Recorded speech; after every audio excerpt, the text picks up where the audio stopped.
Assalamualaikum warahmatullahi wabarakatuh. Yang saya hormati dosen pengampu mata kuliah Statistika Pendidikan, Ibu Sri Rahmayanti MPD. Di sini kami akan membahas materi bab 9 yaitu mengenai uji hipotesis. Perkenalkan, nama saya Duma Saristorus selaku moderator dan pemateri pertama. Baik, masuk ke sub yang pertama yaitu pengertian uji hipotesis. Secara umum, uji hipotesis adalah prosedur statistik untuk menguji dugaan terhadap suatu nilai parameter populasi menggunakan data sampel. Nah, di sini terdapat dua jenis hipotesis. Yang pertama, hipotesis nol atau HO yang menyatakan tidak ada pengaruh atau perbedaan, dan hipotesis alternatif atau H1 yang menyatakan ada pengaruh atau perbedaan. Nah, misalnya kita ingin tahu apakah mode belajar tertentu berdampak pada nilai siswa, yaitu HO menyatakan tidak ada pengaruh, sedangkan H1 menyatakan ada pengaruh.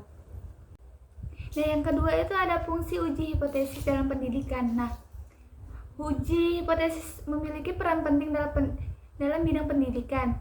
Ia digunakan sebagai dasar pengambil keputusan yang objektif dan ilmiah. Melalui uji hipotesis ini, kita bisa menilai apakah suatu metode pembelajaran efektif atau apakah terdapat perbedaan hasil belajar antar kelompok, atau apakah ada hubungan antar variabel seperti motivasi belajar dan prestasi akademik. Nah, yang ketiga itu ada uji hipotesis dalam konteks bahasa dan sastra. Dalam penelitian bahasa dan sastra, uji hipotesis juga sangat relevan. Misalnya, kita bisa menggunakannya untuk mengetahui apakah terdapat perbedaan penggunaan gaya bahasa antara dua novel, atau apakah kemampuan menulis siswa meningkat setelah diberikan pelatihan. Jadi, meskipun bidangnya kualitatif, pendekatan kuantitatif melalui uji hipotesis tetap bisa memperkuat keilmiahan hasil penelitian. Nah, yang keempat itu ada jenis hipotesis. Terdapat dua jenis hipotesis yang umum digunakan. Yang pertama itu ada hipotesis dua arah, dan yang kedua itu hipotesis satu arah. Nah, hipotesis dua arah ini adalah hipotesis yang hanya menyatakan bahwa ada perbedaan tanpa menentukan arah perbedaannya. Contohnya itu, apakah ada perbedaan hasil belajar antara siswa laki-laki dan perempuan. Nah, sedangkan hipotesis satu arah, dia menyatakan arah perbedaannya. Misalnya, siswa laki-laki memiliki hasil belajar lebih tinggi daripada siswa perempuan. Yang kelima itu pentingnya uji hipotesis, di mana uji hipotesis memberikan kekuatan ilmiah pada proses pengambilan keputusan. Nah, ia juga menjadi alat pembanding dan kontrol, terutama dalam eksperimen. Tanpa uji ini, kesimpulan kita bisa saja hanya berdasarkan pada asumsi. Karena itu, uji hipotesis digunakan dalam berbagai jenis penelitian, baik eksperimen, kuasi eksperimen, maupun penelitian deskriptif kuantitatif. Baiklah, akan saya lanjutkan. Perkenalkan, nama saya Adinda Telesar Sabila Nasution sebagai pemateri kedua. Nah, selanjutnya itu ada langkah-langkah dalam pengujian hipotesis. Yang pertama itu menyusun hipotesis. Nah, langkah pertamanya dalam pengujian hipotesis itu menyusun hipotesis 0 dan hipotesis alternatif atau hipotesis 1. Contohnya itu hipotesis 0 menyatakan bahwa tidak ada peningkatan hasil belajar setelah penggunaan modul digital. Sedangkan hipotesis 1 menyatakan sebaliknya. Penyusunan hipotesis harus spesifik, jelas, dan bisa diuji secara statistik. Nah, yang tahap kedua itu menentukan tingkat signifikasi. Nah, langkahnya kedua itu adalah menentukan tingkat signifikasi atau nilai alfa. Nilai ini adalah batas toleransi kesalahan yang dapat diterima peneliti. Nah, biasanya itu digunakan 0,05 atau 0,01. Artinya, kita siap menerima risiko salah menolak H0 sebesar 5% atau 1%. Semakin kecil signifikat, semakin ketat ujian yang kita lakukan. Nah, selanjutnya itu menentukan uji statistik. Setelah menentukan hipotesis dan H1, kita memiliki uji statistik yang sesuai. Melihat ini bergantung pada jenis data, ukuran sampel, dan tujuan pengujian. Beberapa uji yang sering digunakan antara lain itu uji T, uji Z, chi-square, dan ANOVA.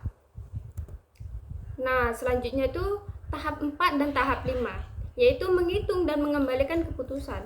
Selanjutnya, kita menghitung nilai statistik, misalnya itu nilai T, Z atau chi-square, dan penentuan p-value.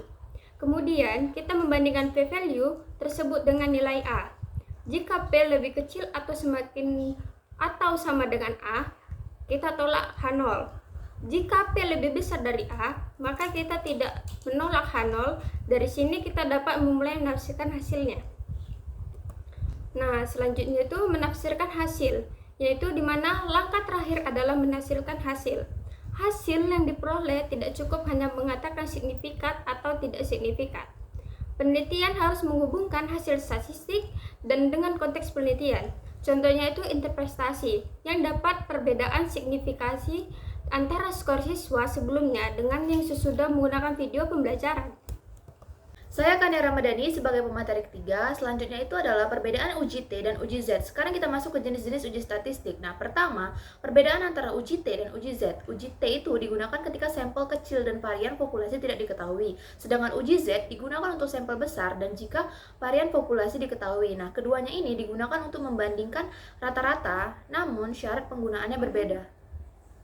Selanjutnya adalah aplikasi uji T dan uji Z dalam pendidikan. Nah, dalam penelitian pendidikan, uji T ini lebih sering digunakan. Misalnya, uji T satu sampel untuk membandingkan nilai siswa dengan nilai ideal, dan uji T 2 sampel untuk membandingkan dua kelas berbeda, dan uji T berpasangan untuk mengukur hasil sebelum dan sesudah perlakuan. Nah, uji Z ini lebih jarang dipakai karena membutuhkan informasi varian populasi.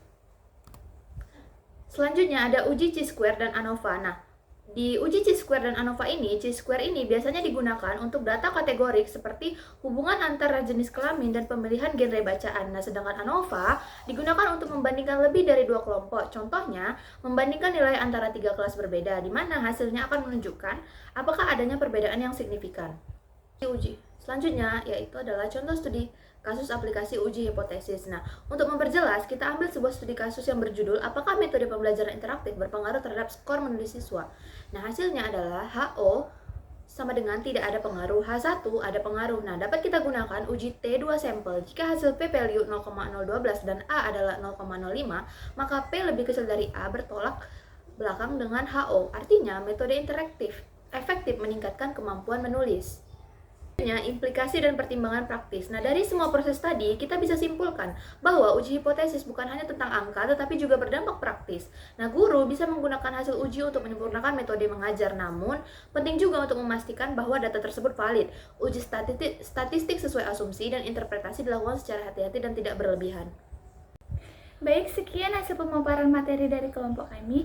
Di sini saya akan membacakan hasil kesimpulan dari materi kami, yaitu uji hipotesis membantu peneliti mengambil keputusan ilmiah berdasarkan data. Nah, dalam pendidikan ini berguna untuk menilai efektivitas metode, membandingkan hasil belajar, dan memahami hubungan antar variabel. Dengan langkah yang tepat, uji hipotesis membuat penelitian lebih objektif dan terpercaya.